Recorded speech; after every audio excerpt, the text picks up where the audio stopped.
Like 100 ರುಪೀಸ್ಗೆಲ್ಲ ಪಾರ್ಟ್ನರ್ನ ಕೇಳೋ ಅವಶ್ಯಕತೆ ಇರಲ್ಲ. ಅವರು ಈಕ್ವಲ್ ಆಗಿ ಅರ್ನ್ ಮಾಡ್ತಾ ಇದ್ದಾರೆ. ಸೊ ಸ್ಪೆಂಡ್ ಮಾಡೋದ್ರಲ್ಲಿ ಏನು ತಪ್ಪಿಲ್ಲ ಅನ್ಕೊತೀನಿ. ಹೌದು, ಅದು ಸರಿನೇ. ಯಾಕಂದರೆ ಪದೇ ಪದೇ ನಾವು ಅಮೌಂಟ್ ಎಲ್ಲ ಕೇಳೋಕ್ಕಾಗಲ್ಲ ಮನೇಲಿ.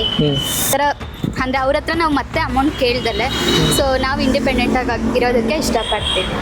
ಒಳ್ಳೆ ರೀತಿಲಿ, ನಾಟ್ ಕೆಟ್ಟ ರೀತಿಲಿ. ಯಾವಾಗಲೂ ಗಂಡು ಮಕ್ಕಳು ಹೆಣ್ಮಕ್ಳನ್ನ ತುಳ್ಕೊಂಡೇ ಬಂದಿದ್ದಾರೆ ಶತಮಾನದಿಂದನೂ ಅಷ್ಟೇ. ಗಂಡು ಈಗ ಸಮಾಜಕ್ಕೆ ಒಂದು ಫೇಸ್ ಆದರೆ ಹೆಣ್ಣು ಕೂಡ ಒಂದು ಫೇಸ್. ಸೊ ಈಕ್ವಲಿ ಇರಬೇಕು ಅನ್ನೋದು ನನ್ನ ಭಾವನೆ. ಹೌದು, ಕಿಚನಲ್ಲಿ ಇರೋ ಅವಶ್ಯಕತೆ ಇಲ್ಲ. ಇಂಡಿಪೆಂಡೆಂಟ್ ಆಗಿದ್ದರೆ ನಾನು ಅನ್ನೋದು ಯಾವತ್ತೂ ಬರಬಾರ್ದು ಬ್ರೋ. ಯಾಕಂದರೆ ಉಪೇಂದ್ರ ಅವರೇ ಹೇಳಿಲ್ವಾ, ನಾನು ಅನ್ನೋದು ಯಾವತ್ತೂ ಬರಬಾರ್ದು. ಅದು ಸರಿನೇ. ಯಾಕಂದರೆ ಈಗಿನ ಕಾಲದಲ್ಲಿ ಅಪ್ಪ ಅಮ್ಮನ ಮೇಲೆ ಡಿಪೆಂಡ್ ಆದರೆ ಅವರು ಇನ್ನೊಂದು ಥರ ಮಾತಾಡ್ತಾರೆ.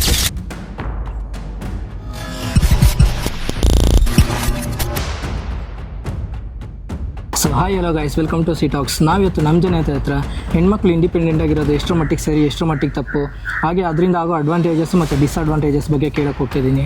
ಸೊ ನಮ್ಮ ಜನ ಹೆಂಗೆಲ್ಲ ಆನ್ಸರ್ ಮಾಡ್ತಾರೆ ಅಂತ ನೋಡೋದು. ಸೊ ಬನ್ನಿ ವಿಡಿಯೋ ಸ್ಟಾರ್ಟ್ ಮಾಡೋದು. ಹೆಣ್ಮಕ್ಳು ಇಂಡಿಪೆಂಡೆಂಟ್ ಆಗಿರೋದು ಎಷ್ಟರ ಮಟ್ಟಿಗೆ ಸರಿ ಮತ್ತು ಎಷ್ಟರ ಮಟ್ಟಿಗೆ ತಪ್ಪು ಮ್ಯಾಮ್? ಹೆಣ್ಮಕ್ಳು ಆ್ಯಕ್ಚುಲಿ ಇಂಡಿಪೆಂಡೆಂಟ್ ಆಗೇ ಇರಬೇಕು. ಇಂಡಿಪೆಂಡೆಂಟ್ ಆಗಿರೋದು ಅಂತ ಅಂದ ತಕ್ಷಣ ನಾವೇನೋ ನಮಗೇನೋ ಒಂದು ಕಿರೀಟ ಬಂದಿದೆ ಅಥವಾ ನಾವೇನೋ ಏನೋ ಸಾಧಿಸಕ್ಕೆ ಹೊಟ್ಟಿದ್ದೀವಿ ಅಥವಾ ಇನ್ನೇನೋ ಒಂದು ಗತ್ತಲ್ಲಿ ಇರೋದಕ್ಕಿಂತ ಅಪ್ಪಂಗೋ ಅಮ್ಮಂಗೋ ಹೆಲ್ಪ್ ಮಾಡಿಕೊಂಡು ಅಥವಾ ಗಂಡಗೋ ಇನ್ಯಾರಿಗೋ ಸಂಬಂಧಪಟ್ಟವ್ರಿಗೆ ಹೆಲ್ಪ್ ಮಾಡಿಕೊಂಡು ಅವರಿಗೂ ನಾವು ಒಂದಷ್ಟು ಏನು ನಮ್ಮ ಕೈಲಾದಷ್ಟು ಸಹಾಯ ಮಾಡಿಕೊಂಡು ನಾವು ಸ್ಟೇಬಲ್ ಆಗಿ ಸಮಾಜದಲ್ಲಿ ಒಂದು ಒಳ್ಳೆಯ ಹೆಸರನ್ನು ಪಡ್ಕೊಂಡು ಬಾಳೋದಕ್ಕೆ ಇಂಡಿಪೆಂಡೆಂಟ್ ಆಗಿರೋದು ತುಂಬಾ ಈಗಿನ ಕಾಲದಲ್ಲಿ ಒಳ್ಳೆಯದು. Actually good. ನಾವು ಕೂಡ ಇಂಡಿಪೆಂಡೆಂಟ್ ವುಮೆನ್ಸ್. ಹೆಣ್ಮಕ್ಳು ತುಂಬ ಅಂದರೆ ಕೆಲವು ಹೆಣ್ಮಕ್ಳು ನಾವು ಇಂಡಿಪೆಂಡೆಂಟಾಗಿ ಇರಬೇಕು, ಇಂಡಿಪೆಂಡೆಂಟಾಗಿ ಲೈಫ್ ಲೀಡ್ ಮಾಡಬೇಕು ಅಂತ ಹೇಳ್ತಾರಲ್ಲ. ಸೊ ಅದು ಎಷ್ಟರ ಮಟ್ಟಿಗೆ ಸರಿ ಇದೆ ಮ್ಯಾಮ್? ಅದು ಸರಿನೇ.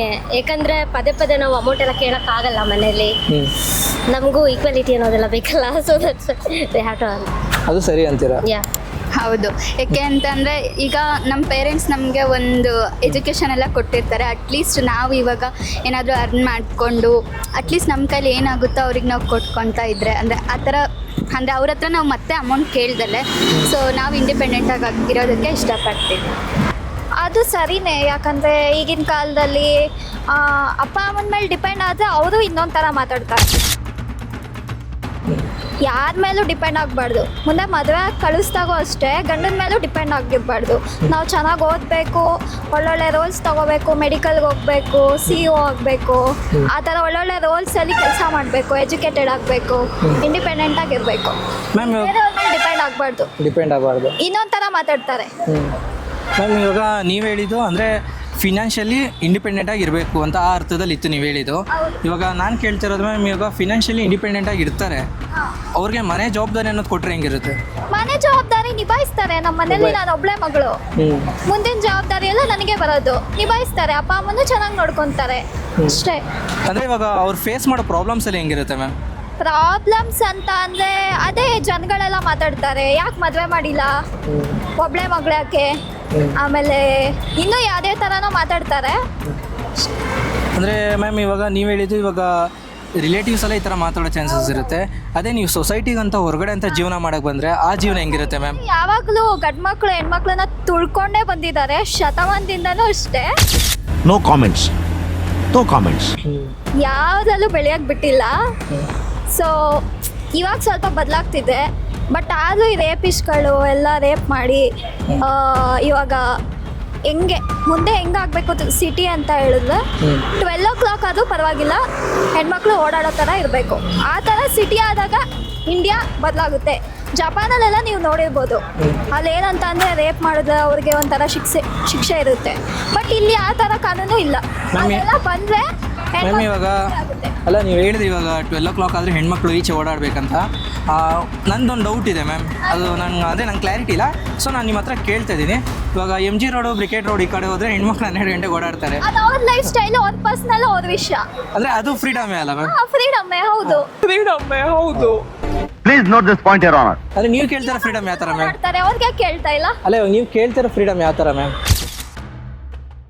ನಾವು ಕೇಳ್ತಿರೋ ಫ್ರೀಡಮ್ ಅಂತ ಅಂದರೆ ಹುಡುಗರು ಯಾವ ಥರ ಇರ್ತಾರೆ ಆ ಥರ ಹುಡುಗಿರು ಇರಬೇಕು ಅಂತ.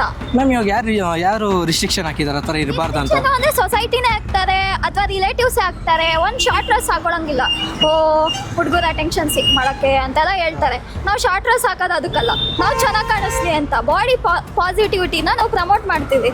ಈ ಥರ ಶಾರ್ಟ್ ಡ್ರೆಸ್ ಹಾಕೋದು ಹುಡುಗರ ಅಟೆನ್ಷನ್ ಸಿಕ್ ಮಾಡೋಕ್ಕಲ್ಲ. ಆ್ಯಂಡ್ ಫ್ರೀಡಮ್ ಬೇಕೇ ಬೇಕು. ಅದು ಅವ್ರ ಲೈಫ್ ಸ್ಟೈಲು, ಅವ್ರ ಪರ್ಸ್ನಲ್ಲು, ಆ ವಿಷಯ ನಾವು ಮಾತಾಡಬಾರ್ದು. ಇಂಡಿಪೆಂಡೆಂಟ್ ಒಳ್ಳೆ ಇರಬೇಕು. ಬಿಫೋರ್ ನಾವು ಹೇಳೋಕ್ಕಿಂತ ಮುಂಚೆ ಈ ಥರ ಯಾರಾದರೂ ಕೈಲಿಂದ ಮಾಡಿಸ್ಕೊಂಡಿದ್ದೀವಿ ಅದಕ್ಕಿಂತ ಇಂಡಿಪೆಂಡೆಂಟ್ ಆಗಿರೋದು ಬೆಟರ್.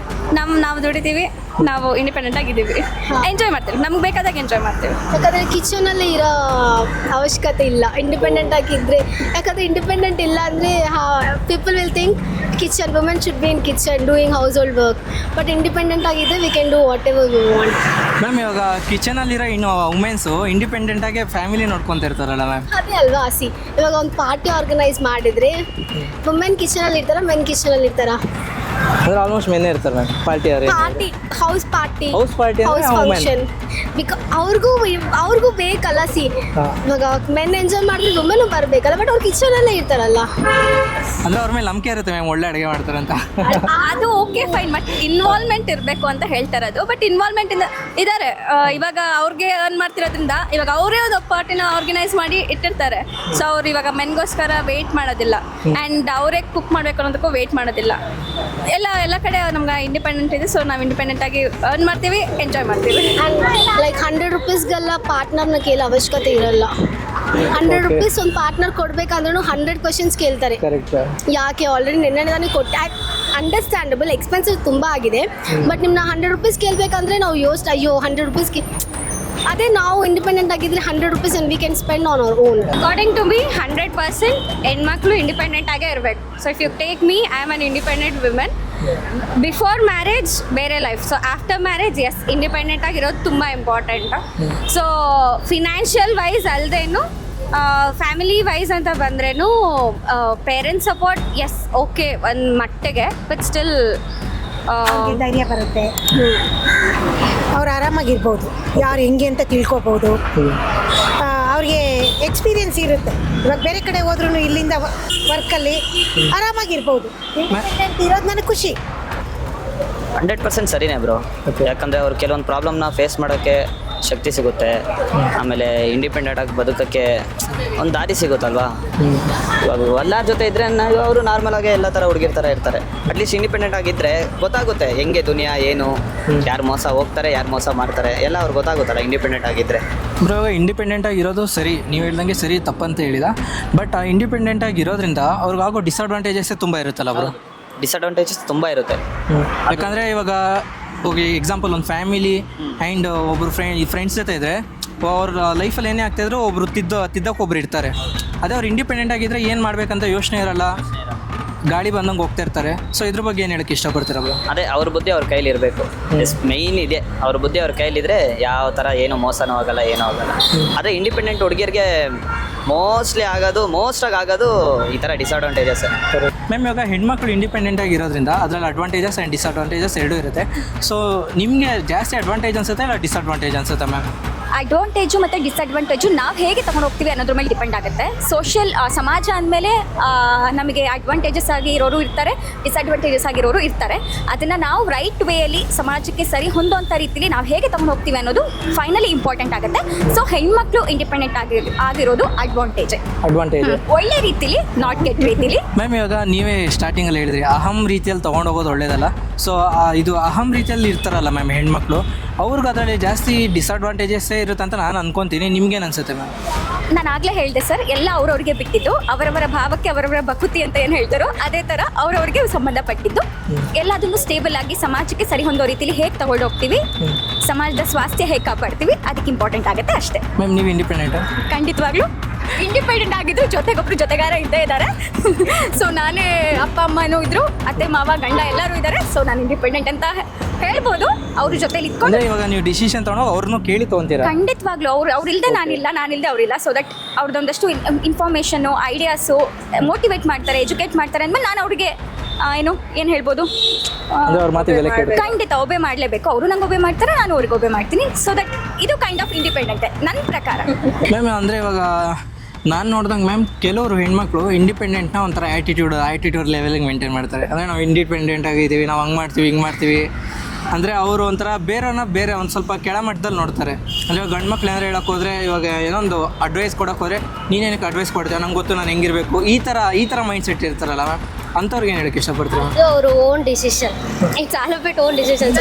ನಮ್ಮ ಡಿಸಿಷನ್ ಏನಿರುತ್ತೋ ಅದು ನಾವು ತಗೊಳ್ತೀವಿ, ಅವ್ರ ಡಿಸಿಷನ್ ನಾವು ತಗೊಳಕ್ಕಾಗಲ್ಲ ಅಲ್ವಾ, ಸೊ ಅದು ಅವ್ರಿಗೆ ಬಿಟ್ಟಿದ್ದು. ಗಂಡು ಈಗ ಸಮಾಜಕ್ಕೆ ಒಂದು ಫೇಸ್ ಆದರೆ ಹೆಣ್ಣು ಕೂಡ ಒಂದು ಫೇಸ್. ಸೊ ಈಕ್ವಲಿ ಇರಬೇಕು ಅನ್ನೋದು ನನ್ನ ಭಾವನೆ. ಹೌದು. ಓಕೆ ಸರ್, ಇವಾಗ ಇಂಡಿಪೆಂಡೆಂಟ್ ಆಗಿರೋದ್ರಿಂದ ಜಾಸ್ತಿ ಅಡ್ವಾಂಟೇಜಸ್ ಇರುತ್ತಲ್ಲ ಡಿಸ್ಅಡ್ವಾಂಟೇಜಸ್ ಇರುತ್ತಾ ಸರ್? ಸರ್ ಎರಡೂ ಇರುತ್ತೆ, ಪರ್ಸೆಪ್ಷನ್ ಮೇಲೆ ಹೋಗುತ್ತೆ. ಸೊ ಅಡ್ವಾಂಟೇಜ್ ಅಂತ ತಗೊಂಡ್ರೆ ಅಡ್ವಾಂಟೇಜು, ಡಿಸ್ಅಡ್ವಾಂಟೇಜ್ ಅಂತ ಡಿಸ್ಅಡ್ವಾಂಟೇಜಸ್ಸು. ಬಟ್ ನನ್ನ ಪ್ರಕಾರ ಅಡ್ವಾಂಟೇಜಸ್ಸೇ ಜಾಸ್ತಿ. ಅಡ್ವಾಂಟೇಜಸ್ ಹೌದು. ಅಂದರೆ ಹೆಂಗೆ ಹೇಳ್ತೀರಾ ಸರ್ ಅಡ್ವಾಂಟೇಜಸ್ ಅಂದರೆ? ಈಗ ಒಂದೆರಡು ಎಕ್ಸಾಂಪಲ್ ಕೊಡೋದಾದರೆ, ಒಂದು ರೆಸ್ಟೋರೆಂಟ್ಗೆ ಹೋಗ್ತೀವಿ, 10 ಸತಿ ನಾವೇ ಬಿಲ್ ಕಟ್ಟೋ ಬದಲು, ಸೊ ಫ್ಯಾಕ್ಟ್ ಸರ್, 10 ಸತಿ ನಾವೇ ಕಟ್ಟೋ ಬದಲು 5 ಸತಿ ಅವ್ರು ಕಟ್ಟಿದ್ರೆ ಸೊ ಈಕ್ವಲಿ ಶೇರ್ ಮಾಡ್ಕೊಂಡಾಗತ್ತೆ ಇದು ಲೋಡು. ಯಾಕೆಂದರೆ ಇವತ್ತಿನ ದಿವಸ ಎಲ್ಲ ಸೆಕ್ಟರಲ್ಲೂ ಹೆಣ್ಮಕ್ಳು ಕೆಲಸ ಮಾಡ್ತಾಯಿದ್ದಾರೆ, ಅವರು ಈಕ್ವಲಾಗಿ ಅರ್ನ್ ಮಾಡ್ತಾಯಿದ್ದಾರೆ. ಸೊ ಸ್ಪೆಂಡ್ ಮಾಡೋದ್ರಲ್ಲಿ ಏನು ತಪ್ಪಿಲ್ಲ ಅನ್ಕೊತೀನಿ. ಹೌದು ಅಷ್ಟೇ. ಈ ನಾನು ಅನ್ನೋ ಹೆಣ್ಮಕ್ಳು ಇರ್ತಾರಲ್ಲ ಅವರು, ಅಂಥವರು ಇಂಡಿಪೆಂಡೆಂಟ್ ಆಗಿರೋದ್ರಿಂದ ಆಗೋ ಪ್ರಾಬ್ಲಮ್ಸ್ ಏನಿರುತ್ತೆ ಅವರು? ನಾನು ಅನ್ನೋದು ಯಾವತ್ತೂ ಬರಬಾರ್ದು ಬ್ರೋ. ಯಾಕಂದರೆ ಉಪೇಂದ್ರ ಅವರೇ ಹೇಳಿಲ್ವಾ, ನಾನು ಅನ್ನೋದು ಯಾವತ್ತೂ ಬರಬಾರ್ದು. ಅದಿದ್ದರೆ ಸ್ವಲ್ಪ ಲೈಫ್ ಲೀಡ್ ಮಾಡೋದು ತುಂಬಾ ಕಷ್ಟ ಆಗಿಬಿಡುತ್ತೆ. ಸೊ ನಾವು ನಮ್ಮವರು ಅಂತ ಬದುಕಿದ್ರೇ ಚೆಂದ. ನಾನು ಅನ್ನೋದು ಬಂದ್ಬಿಟ್ರೆ ದುರಂಕಾರ ಅಲ್ಲೇ ಹೋಗ್ಬಿಡುತ್ತದಲ್ಲ. ಲಾಸ್ಟ್ ಆ್ಯಂಡ್ ಫೈನಲ್ ಆಗಿ ನೀವು ಇವಾಗ ಇದನ್ನ ಅಂದರೆ ಇಂಡಿಪೆಂಡೆಂಟ್ ಆಗಿ ಇರ್ತಾರಲ್ಲ ವುಮೆನ್ಸು, ಅವ್ರಿಗೆ ನಿಮ್ಮ ಕಡೆಯಿಂದ ಒಂದು ಸಜೆಷನ್ ಕೊಡೋದಾದರೆ ಏನು ಕೊಡೋಕ್ಕೆ ಇಷ್ಟಪಡ್ತೀರ ಅವರು? ಇಂಡಿಪೆಂಡೆಂಟ್ ಹುಡುಗಿರು ಆಲ್ಮೋಸ್ಟು ನಾನು ಹೇಳೋದು ಏನು ಅಂದರೆ ಮೋಸ್ಟಾಗಿ ಸೇಫ್ ಆಗಿರಿ, ಸೆಕ್ಯೂರ್ ಆಗಿರಿ ಅಷ್ಟೇ ನಾನು ಹೇಳೋದು. ಯಾಕಂದರೆ ಎಲ್ಲೂ ಹ್ಯಾಮರಕ್ಕೆ ಹೋಗ್ಬೇಡಿ, ಹೋಗ್ಬೇಡಿ. ಮೋಸ ಮಾಡೋರು ತುಂಬ ಜನ ಇದ್ದೇ ಇರ್ತಾರೆ. ದುನಿಯಾ ಅಂದಮೇಲೆ ಪ್ಲಸ್ ಮೈನಸ್ ಇದ್ದೇ ಇರುತ್ತೆ. ಹೋಗ್ಬೇಡಿ, ಮೋಸ ಮಾಡೋಕ್ಕೂ ನೀವು ಹೋಗ್ಬೇಡಿ. ಆಲ್ಮೋಸ್ಟ್ ಸೇಫ್ ಆಗಿರಿ, ಸೆಕ್ಯೂರ್ ಆಗಿರಿ. ಯಾವುದಕ್ಕೂ ಅಡ್ವಾಂಟೇಜ್ ಮಾಡ್ಕೊಬೇಡಿ, ಯಾವುದಕ್ಕೂ ಡಿಸ್ಅಡ್ವಾಂಟೇಜ್ಗೆ ಆಪ್ಷನ್ ಕೊಡಲೇಬೇಡಿ. ನಿಮ್ದಾಯ್ತು, ನಿಮ್ಮ ಕೆಲಸ ಆಯಿತು, ನಿಮ್ಮ ಬುದ್ಧಿ ಕೈಯಲ್ಲಿದ್ದರೆ ಎಲ್ಲಿ ಬೇಕಾದ್ರೂ ಲೈಫ್ ಲೀಡ್ ಮಾಡ್ಬೋದು. ಮೋಸನೂ ಮಾಡಬೇಡಿ, ಮೋಸ ಮಾಡೋಕ್ಕೂ ಅಷ್ಟೇ. Okay ma'am. ಈ ಒಬ್ರು ಅಷ್ಟೇ, ಇವಾಗ ಟ್ರೋಲ್ಸ್ ಎಲ್ಲ ಮಾಡ್ತಾರೆ ಹುಡುಗಿರ ಬಗ್ಗೆ, ಅದು ಅವ್ರ ಇಷ್ಟ, ಅವ್ರು ಹೆಂಗಿರ್ತಾರೆ ಅಂತ ನಾವು ಬೇರೆಯವ್ರ ಬಗ್ಗೆ ಜಡ್ಜ್ ಮಾಡೋಕೆ ಹೋಗ್ಬಾರ್ದು. ಮ್ಯಾಮ್ ಇವಾಗ ನೀವು ಹೇಳಿದ್ರಿ, ಇವಾಗ ಬೇರೆಯವ್ರ ಬಗ್ಗೆ ಜಡ್ಜ್ ಮಾಡೋಕೆ ಹೋಗ್ಬಾರ್ದು ಆ್ಯಂಡ್ ಬೇರೆಯವ್ರಿಗೆ ರಿಸ್ಟ್ರಿಕ್ಷನ್ ಹಾಕ್ಬಾರ್ದು, ಅವ್ರಿಗೆ ಇಷ್ಟ ಬಂದಂಗೆ ಇರಬೇಕು, ಅವ್ರು ಇಷ್ಟ ಬಂದು ಜೀವನ ಬಾಳಬೇಕು ಅಂತ. ಇವಾಗ ನೀವು ನಿಮ್ಮ ಇಷ್ಟ ಬಂದಂಗೆ ಇದ್ದೀರಾ ತಾನೆ? ಹೌದು, ನಾನು ಇಷ್ಟ ಬಂದಂಗೆ ಇರ್ತೀನಿ. ನನ್ನ ಹಾರ್ಟ್ ಏನು ಹೇಳುತ್ತೆ ಅದನ್ನೇ ನಾನು ಹೇಳೋದು. ಅದನ್ನೇ ಕೇಳ್ತೀರಾ? ಓಕೆ ಮ್ಯಾಮ್, ಈ ಥರ ನಿಮ್ಮ ಥರನೇ ಇವಾಗ ತುಂಬ ಜನ ಇರ್ತಾರೆ ಆ್ಯಂಡ್ ತುಂಬ ಜನ ಅವ್ರಿಗೆ ಇಷ್ಟ ಬಂದಂಗೆ ಜೀವನ ಲೀಡ್ ಮಾಡ್ತಾ ಇರ್ತಾರೆ. ಅದ್ರ ಮಧ್ಯೆ ಈ ಥರ ಸೊಸೈಟಿ ರಿಸ್ಟ್ರಿಕ್ಷನ್ ಯಾಕೆ ತಲೆಗೆ ಹಾಕೊಂತಾರೆ? ಹಾಕೊಳ್ಳೇಬೇಕಾಗುತ್ತೆ, ಯಾಕಂದ್ರೆ ಯಾವುದಕ್ಕೂ ತಲೆ ಕೆಡ್ಸ್ಕೊಳಲ್ಲ, ಯಾವುದಕ್ಕೂ ತಲೆ ಕೆಡ್ಸ್ಕೊಳಲ್ಲ. ಹೌದು, ಬಟ್ ಕೆಲವೊಂದು ಜಡ್ಜ್ಮೆಂಟ್ ಏನಾಗುತ್ತೆ ಅಂತ ಅಂದರೆ ಆ ಥರ ಮಾತಾಡಿದಾಗ ಮೆಂಟಲಿ ಡಿಸ್ಟರ್ಬ್ ಆಗ್ತೀವಿ. ಆಬ್ವಿಯಸ್ಲಿ ಎಷ್ಟೇ ಸ್ಟ್ರಾಂಗ್ ಇದ್ರೂ ಒಳಗಡೆಯಿಂದ ಡಿಸ್ಟರ್ಬ್ ಆಗೇ ಆಗ್ತೀವಿ ಆಬ್ವಿಯಸ್ಲಿ. ಇವಾಗ ತುಂಬ ಜನ ಹೆಣ್ಮಕ್ಳಿಗೆ ತುಂಬ ಒಳ್ಳೆ ಎಜುಕೇಷನ್ ಕೊಡಿಸ್ತಾರೆ, ಅವ್ರಿಗೆ ಎಷ್ಟೋ ಬೇಕೋ ಅಲ್ಲಿವರೆಗೂ ಓದಿಸ್ತಾರೆ. ಅದಾದಮೇಲೆ ಪಟ್ಟಂತ ಮದುವೆ ಮಾಡಿಸ್ಬಿಡ್ತಾರಲ್ಲ, ಅವ್ರು ಓದಿರೋದಕ್ಕೆ ಅಷ್ಟಕ್ಕೂ ಆ ಡ್ರೀಮ್ನ ಫುಲ್ಫಿಲ್ ಮಾಡಕ್ಕೆ ಬಿಡಲ್ಲ. ಯಾಕೆ? ಹೌದು, ಬಟ್ ಏನಂದರೆ ಮದುವೆ ಆಗಿರ್ತಾಳೆ, ಗಂಡ ಬಿಟ್ಟ ಅಂದ್ಕೊಳ್ಳಿ, ಅವಾಗ ಅವಳೇ ಇರ್ಬೋದಾ ಇಂಡಿಪೆಂಡೆಂಟ್ ಆಗಿ, ಯಾವ ಬಗ್ಗೆನೂ ಚಿಂತೆ ಮಾಡ್ದೇನೆ ಸೊಸೈಟಿಲಿ. ಅಲ್ಲ ಮ್ಯಾಮ್, ಇವಾಗ ಅಷ್ಟು ವರ್ಷ ಗ್ಯಾಪ್ ಕೊಟ್ಟಿರ್ತಾರೆ ಅವ್ರಿಗೆ ಎಜುಕೇಷನ್ಗೆ, ಇನ್ನೊಂದು ಸ್ವಲ್ಪ ವರ್ಕ್ ಮಾಡೋಕ್ಕೂ ಒಂದು ಸ್ವಲ್ಪ ಗ್ಯಾಪ್ ಕೊಟ್ಟರೆ ಅವ್ರ ತನ ನೋಡ್ಕೊಬೋದಲ್ಲ. ಹೌದು, ಸ್ವಲ್ಪ ವರ್ಕ್ ಮಾಡಾದ್ಮೇಲೆ ಇಂಡಿಪೆಂಡೆಂಟ್ ಆಗಿ ಒಂದು 30-29 ಇಯರ್ಸ್ಗೆ ಅವ್ರು ಫುಲ್ ಮೆಚುರಿಟಿ ಬಂದಿರುತ್ತೆ, ಅವಾಗ ಮದುವೆ ಮಾಡ್ಬೇಕಂತ ನಾನು ಹೇಳ್ತೀನಿ. ಸೊ ನೋಡೋದಲ್ಲ ಗೈಸ್, ನಮ್ಮ ಜನ ಹೆಂಗೆಲ್ಲ ಆನ್ಸರ್ ಮಾಡಿದ್ರು ಅಂತ. ಐ ಹೋಪ್ ಈ ವಿಡಿಯೋ ನಿಮ್ಗೆ ಇಷ್ಟ ಆಗಿದೆ ಅಂತ ಭಾವಿಸ್ತಾ ವಿಡಿಯೋನ ಇಲ್ಲಿಗೆ ಎಂಡ್ ಮಾಡ್ತಾ ಇದ್ದೀನಿ. ಮತ್ತೆ ಮುಂದೆ ಒಳ್ಳೆ ವಿಡಿಯೋ ಸಿಗ್ತೀನಿ. ಅಲ್ಲಿವರೆಗೂ ನಮ್ಮ ಚಾನಲ್ನ ಲೈಕ್ ಮಾಡಿ, ಶೇರ್ ಮಾಡಿ, ಸಬ್ಸ್ಕ್ರೈಬ್ ಮಾಡಿ. ಹಾಗೆ ಯಾರೆಲ್ಲ ಇವಾಗ ನಮ್ಮ ವೀಡಿಯೋಸ್ನ ನೋಡ್ತಾ ಇದ್ದೀರೋ ಅವರು ನಮ್ಮ ಚಾನಲ್ ಹಂಗೆ ಸಬ್ಸ್ಕ್ರೈಬ್ ಮಾಡಿ ಅಂತ ಹೇಳ್ತಾ ವಿಡಿಯೋನ ಇಲ್ಲಿಗೆ ಮುಗಿಸ್ತಾ ಇದ್ದೀನಿ. ಬಾಯ್.